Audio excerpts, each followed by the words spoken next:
ಈ ಕ್ಷಣದ 50 ಸುದ್ದಿಗಳನ್ನು ನೋಡೋಣ. ಸೌಜನ್ಯ ಮಾವ ವಿಠಲಗೌಡ ಹೇಳಿಕೆ ಆಧರಿಸಿ ಬಂಗ್ಲಗುಡ್ಡ ಶೋಧಕ್ಕಿಳಿದ ಎಸ್ಐಟಿಗೆ ಬರೋಬ್ಬರಿ 7 ತಲೆಬುರುಡೆ, ಅಸ್ಥಿಪಂಜರ ಹಾಗೆ ಮೂಳೆಗಳು ಸಿಕ್ಕಿವೆ. ನಿನ್ನೆ ಇಡೀ ದಿನ ಶೋಧದ ವೇಳೆ 5 ಕಡೆಗಳಲ್ಲಿ 5 ಅಸ್ಥಿಪಂಜರ ಹಾಗೆ ಬುರುಡೆಗಳು ಸಿಕ್ಕಿದ್ವು. ಇವತ್ತು ಮತ್ತೆ ಎಸ್ಐಟಿ ಶೋಧಕ್ಕಿಳಿದಾಗ 2 ಕಳೇಬರ ಸಿಕ್ಕಿದೆ. ಭೂಮಿ ಮೇಲ್ಮೈ ಮೇಲೆ ಅಲ್ಲಲ್ಲಿ ತಲೆಬುರುಡೆ, ಅಸ್ಥಿಪಂಜರದ ಅವಶೇಷ ಸಿಕ್ಕಿವೆ. ಪತ್ತೆಯಾಗಿರೋ ಕಳೇಬರವನ್ನ ಪ್ಲಾಸ್ಟಿಕ್ ಡಬ್ಬ, ಪೈಪ್ಗಳಲ್ಲಿ ಎಸ್ಐಟಿ ಸಂಗ್ರಹಿಸಿದೆ. ವಾಕಿಂಗ್ ಸ್ಟಿಕ್ ಸಹಿತ ಸ್ಥಳದಲ್ಲಿ ಸಿಕ್ಕಿರೋ ವಸ್ತುಗಳನ್ನ ಕಲೆಕ್ಟ್ ಮಾಡ್ತಿದೆ. ಇಂದು ಸಿಕ್ಕ ಅಸ್ಥಿಪಂಜರದ ಬಳಿ ಕೊಡಗು ಜಿಲ್ಲೆ ಗೋಣಿಕೊಪ್ಪ ಪೊಲೀಸ್ ಠಾಣಾ ವ್ಯಾಪ್ತಿಯ ಗ್ರಾಮದ ನಿವಾಸಿ ಅಯ್ಯಪ್ಪ ಅನ್ನೋರ ಐಡಿ ಕಾರ್ಡ್ ಕೂಡ ಪತ್ತೆಯಾಗಿದೆ. 2017ರಲ್ಲಿ ಮೈಸೂರಿನ ಆಸ್ಪತ್ರೆಗೆ ಹೋಗೋದಾಗಿ ಹೇಳಿದ್ದಂತ ಅಯ್ಯಪ್ಪ ಆನಂತರ ಮಿಸ್ಸಿಂಗ್ ಆಗಿದ್ರು. ಬುಧವಾರ ಸೌಜನ್ಯ ಮಾವ ವಿಠಲಗೌಡ ಹೇಳಿಕೆ ಆಧರಿಸಿ ಎಸ್ಐಟಿ ಅಧಿಕಾರಿಗಳು ಶೋಧ ನಡೆಸಿದಾಗ ಬಂಗ್ಲೆಗುಡ್ಡದ 5 ಜಾಗದಲ್ಲಿ ತಲೆಬುರುಡೆ, ಅಸ್ಥಿಪಂಜರ ಮತ್ತು ಮೂಳೆಗಳು ಸಿಕ್ಕಿದ್ವು. ಅಸ್ಥಿಪಂಜರ ಪಕ್ಕದಲ್ಲೇ ಹಿರಿಯ ನಾಗರಿಕರ ಕಾರ್ಡ್ ಕೂಡ ಪತ್ತೆಯಾಗಿದೆ. ಎಸ್ಐಟಿ ಶೋಧ ವೇಳೆ ಮರದಲ್ಲಿ 2 ಹಗ್ಗ, 1 ಸೀರೆ ಕೂಡ ಪತ್ತೆಯಾಗಿದೆ. ಹಗ್ಗ ಸಿಕ್ಕಿದ ಮರದ ಕೆಳಭಾಗದಲ್ಲೇ ಅಸ್ಥಿಪಂಜರ ಸಿಕ್ಕಿದೆ. ಮಹಜರ್ ವೇಳೆ ಬುಧವಾರ ಸಿಕ್ಕ ವಸ್ತುಗಳನ್ನು ಎಸ್ಐಟಿ ಅಧಿಕಾರಿಗಳ ಸಮ್ಮುಖದಲ್ಲಿ ಸೋಕೋ ಎಫ್ಎಸ್ಎಲ್ ತಂಡ ಸೀಲ್ ಮಾಡಿವೆ. ಮೇಲ್ನೋಟಕ್ಕೆ ಬುರುಡೆ ಮತ್ತೆ ಅಸ್ಥಿಪಂಜರ ಪರಿಶೀಲಿಸಿದಾಗ ಪುರುಷರದ್ದು ಅಂತ ಎಸ್ಐಟಿ ಜೊತೆಗಿದ್ದ ತಜ್ಞ ವೈದ್ಯರು ಅಭಿಪ್ರಾಯಪಟ್ಟಿದ್ದಾರೆ. ಮೂಳೆಗಳ ಸಂಪೂರ್ಣ ವಿಶ್ಲೇಷಣೆಗಾಗಿ ಎಫ್ಎಸ್ಎಲ್ಗೆ ಕಳಿಸಲಾಗಿದೆ. ವಿಠಲಗೌಡ ವಿರುದ್ಧ ಧರ್ಮಸ್ಥಳ ಗ್ರಾಮದ ನಿವಾಸಿ ಸಂದೀಪ್ ರಾಯ್ ದೂರು ದಾಖಲಿಸಿದ್ದಾರೆ. ವಿಡಿಯೋ ಹರಿಬಿಟ್ಟು ತನಿಖೆಯ ಹಾದಿ ತಪ್ಪಿಸುತ್ತಿದ್ದಾರೆಂದು ದೂರು ಕೊಟ್ಟಿದ್ದು, ವಿಠಲಗೌಡನ ಹಿಂದೆ ಕೆಲ ವ್ಯಕ್ತಿಗಳು ಸೇರ್ಕೊಂಡು ಷಡ್ಯಂತ್ರ ಮಾಡ್ತಿರೋದಾಗಿ ಆರೋಪಿಸಿದ್ದಾರೆ.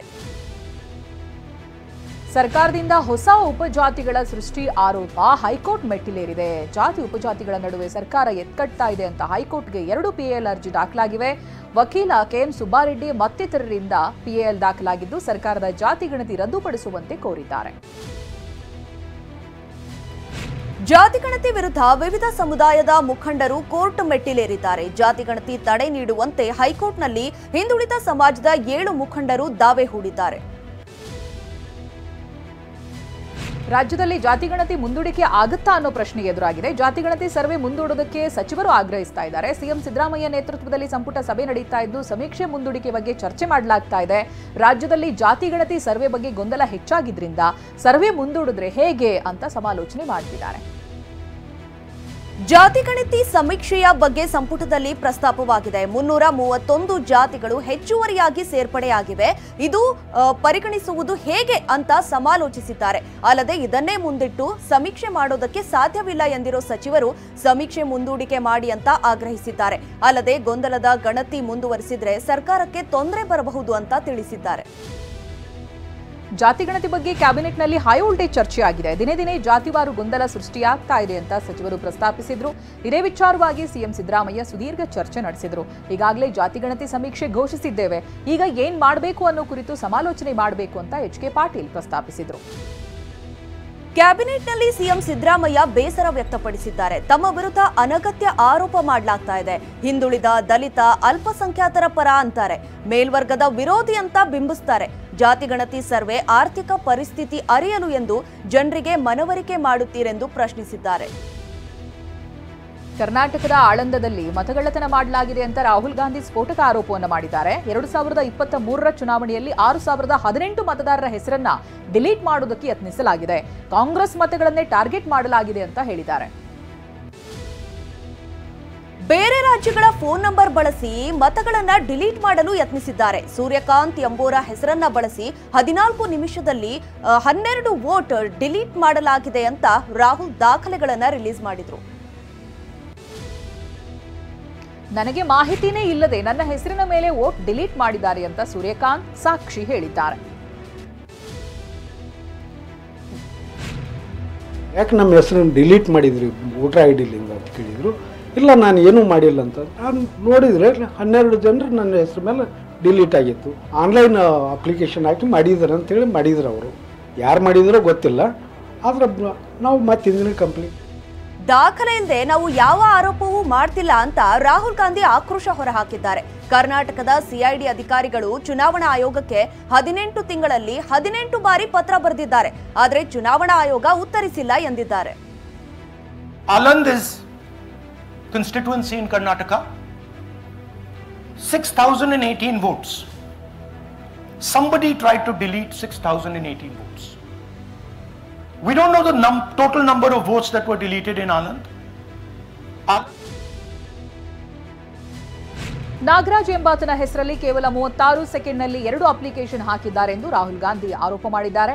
ಮುಂಜಾನೆ 4 ಗಂಟೆ ಸುಮಾರಿಗೆ ಒಬ್ಬ ವ್ಯಕ್ತಿ ಕೇವಲ 36 ಸೆಕೆಂಡ್ನಲ್ಲಿ 2 ಅರ್ಜಿಯನ್ನ ಫಿಲ್ ಮಾಡಿ ಆನ್ಲೈನ್ನಲ್ಲಿ ಸಲ್ಲಿಸೋದಕ್ಕೆ ಸಾಧ್ಯನಾ ಅಂತ ಪ್ರಶ್ನಿಸಿದ್ದಾರೆ.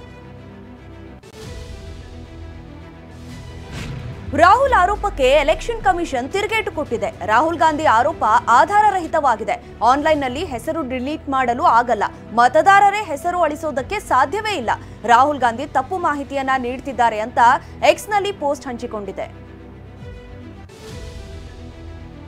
2023ರಲ್ಲಿ ಆಳಂದ ಕ್ಷೇತ್ರದಲ್ಲಿ ಮತದಾರರ ಹೆಸರು ಡಿಲೀಟ್ಗೆ ಕೆಲ ವಿಫಲ ಯತ್ನವಾಗಿತ್ತು ಅಂತ ಚುನಾವಣಾ ಆಯೋಗ ತಿಳಿಸಿದೆ.